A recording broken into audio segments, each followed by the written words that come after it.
Hi everyone, कैसे हैं आप सब। मैं हूं रश्मि और आप सबका वेलकम है आपके अपने चैनल द फाइनेंस गुरु में, जहां पर हम फाइनेंस रिलेटेड टॉपिक्स को अंडरस्टैंड करते हैं बहुत ही इजी वे में। फ्रेंड्स, अगर आप हमारे चैनल पर नए हैं तो please subscribe our channel so that you will be getting our latest video notification updates. Friends, 3 मई 2023 को सेंट्रल गवर्नमेंट ने 2 बड़ी अनाउंसमेंट की हैं, 2 बड़ी नोटिफिकेशंस लेके आए हैं, जिसके बारे में मैंने कल के वीडियो में बात भी की थी और आज मैं उसका इम्पैक्ट बताने जा रही हूँ कि किस तरीके से वो इम्पैक्ट करने वाला है आपको या हमको, और क्या बड़ी अनाउंसमेंट्स हैं जो कि उन्होंने चेंज कर दी एक्ट में बेसिकली। तो उसके बारे में भी हम बात करेंगे इस वीडियो में बड़ी ही डिटेल में।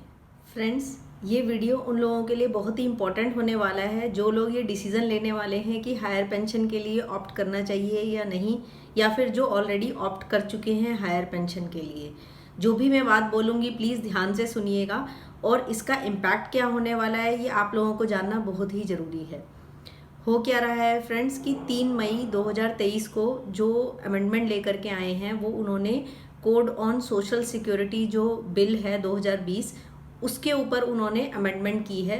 क्या अमेंडमेंट की है? उन्होंने 2 प्रोविजंस बेसिकली ऐड किए हैं कि अगर कोई भी एम्प्लॉई अगर ऑप्ट करते हैं हायर पेंशन के लिए तो उनका 8.33% of basic plus dearness allowance plus retaining allowance, ये तो हो गया 8.33% इन 3 चीज़ों का।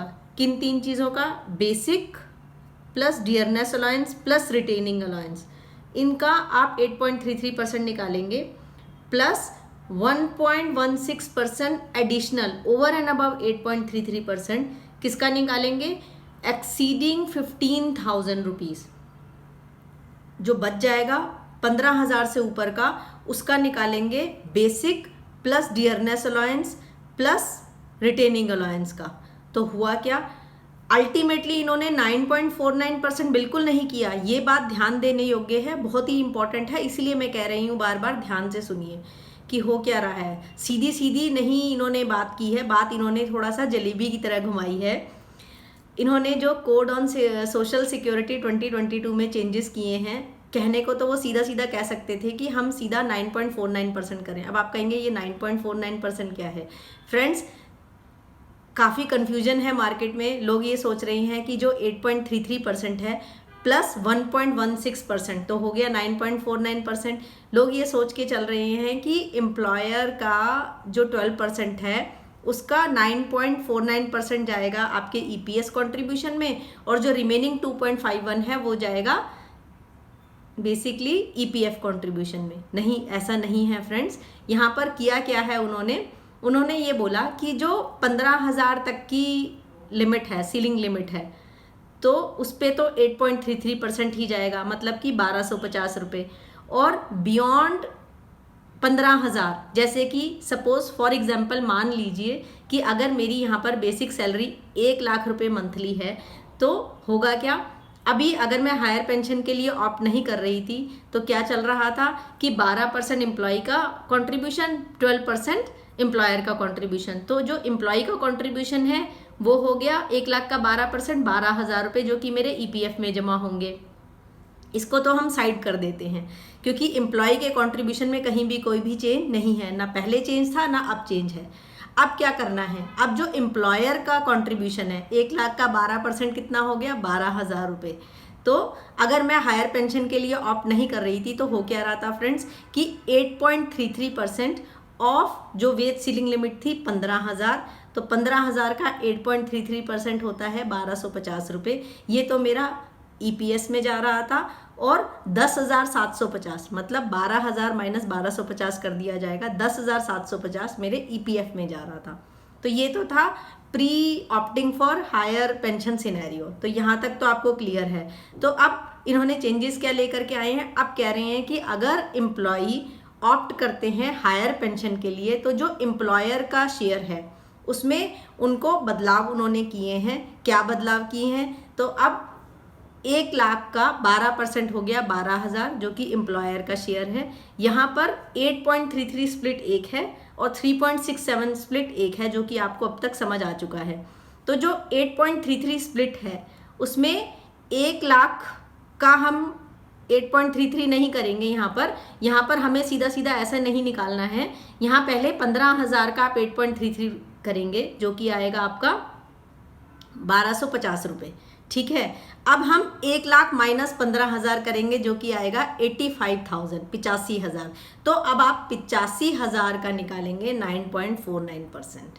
हो फ्रेंड्स, यहाँ पर आपको ये बात क्लियर है कि भाई अब आपको जो है जो 1 लाख माइनस 15,000 हमने अलग कर दिया जो वेज सीलिंग लिमिट का था उस पर, वो तो एक्ट में यही है कि वेज सीलिंग लिमिट तक 8.33% चल रहा है। बट अब वेज सीलिंग लिमिट के बियॉन्ड जितना भी है 85,000 यहाँ इस एग्जाम्पल में है, तो 85,000 का 9.49% निकाला जाएगा और जो आपका जमा होगा पेंशन कॉन्ट्रीब्यूशन में। तो कितना हो गया जल्दी से मुझे कमेंट करके बताइए। तो फ्रेंड्स ये हो गया 8,066 प्लस, आपको याद होगा हमने जो 15,000 के ऊपर 8.33% निकाला था जो कि 1250 आया था। तो 1250 प्लस 8,066 जो कि होता है 9,316 रुपये। तो ये अब आपके EPS में जाएंगे, पेंशन में जाएंगे। अब आप 12,000 माइनस 9,316 करेंगे जो कि आएगा 2,683 रुपये। तो ये आपके एम्प्लॉयर के EPF में जाएंगे।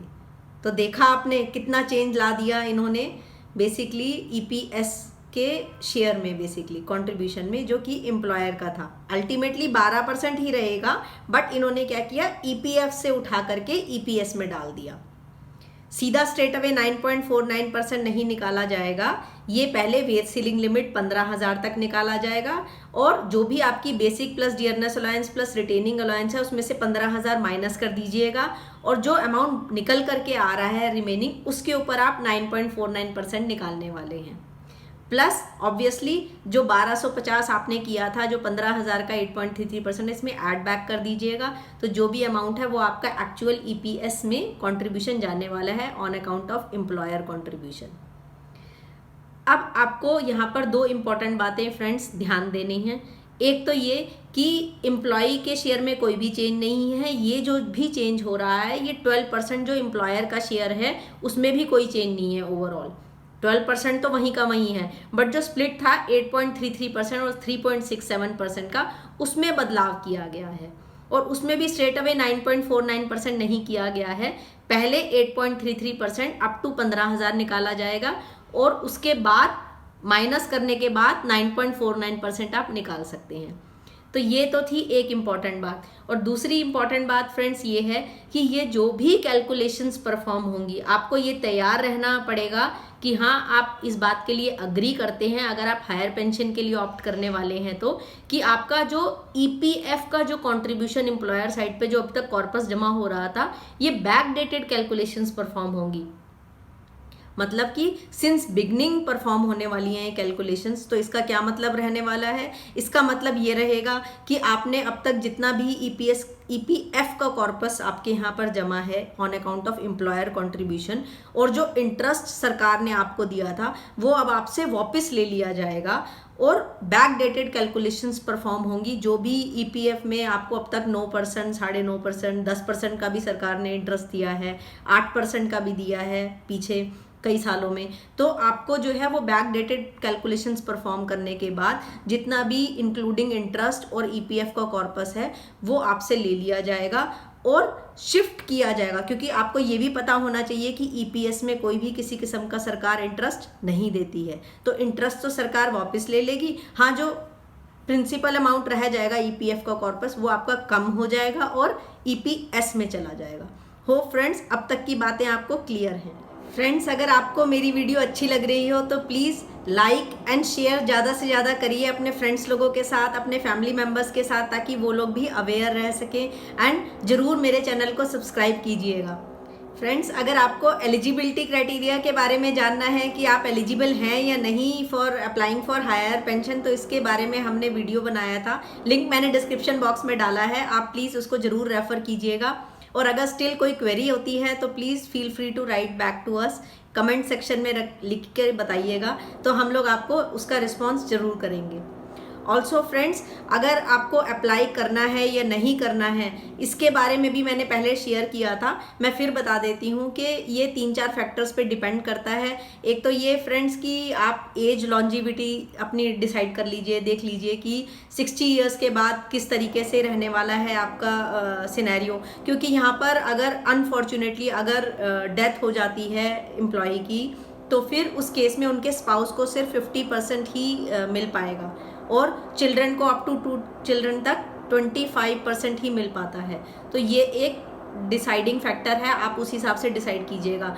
दूसरा ये फैक्टर भी है फ्रेंड्स कि आपका जो वेज इंक्रीमेंट हुआ during the over the period of time, वो कितना परसेंटेज के हिसाब से हुआ, प्लस आपका जो average of 5 latest near to retirement, जो latest near to retirement years हैं, उसका एवरेज 5 ईयर्स का निकाला जाएगा, क्योंकि वही अमाउंट आपका पेंशन में बनने वाला है। तो पेंशन का फॉर्मूला क्या होता है वो भी, उसके बारे में भी हमने बात की थी बड़ी डिटेल में, कि जो average of last drawn 5 years of salary into pensionable years of service कर दी जाती है, डिवाइड बाय 70 किया जाता है। तो ये एक पेंशन निकालने का फॉर्मूला होता है फ्रेंड्स। ऑल्सो हमने ये भी बताया था कि ये जो पेंशन अमाउंट आपको निकल करके आती है, ये बेसिकली टैक्सेबल रहती है, आपको इस पर टैक्स देना पड़ता है। बट जो आपको lump sum money at the time of retirement जो कॉर्पस मिलता है, वो टैक्स फ्री रहता है। तो ये काफ़ी सारे डिसाइडिंग फैक्टर्स हैं जो कि, क्योंकि फ्रेंड्स मैं एक सेट फार्मूला नहीं दे पाऊंगी किसी के लिए भी, मैं नहीं चाहती कि आप लोग जो है अनइन्फॉर्म्ड डिसीजन ले सकें।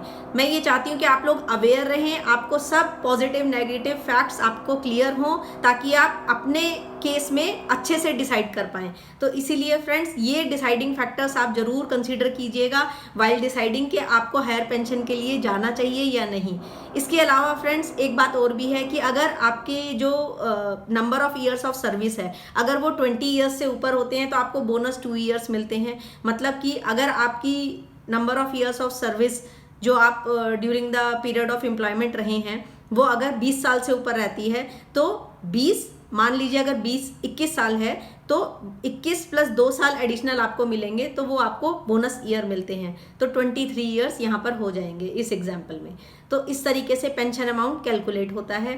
तो अब आपको डिसाइड खुद करना है अपने केस में कि हाँ आप लोग हायर पेंशन के लिए जाना चाहते हैं या नहीं, बेस्ड ऑन दीज फैक्टर्स।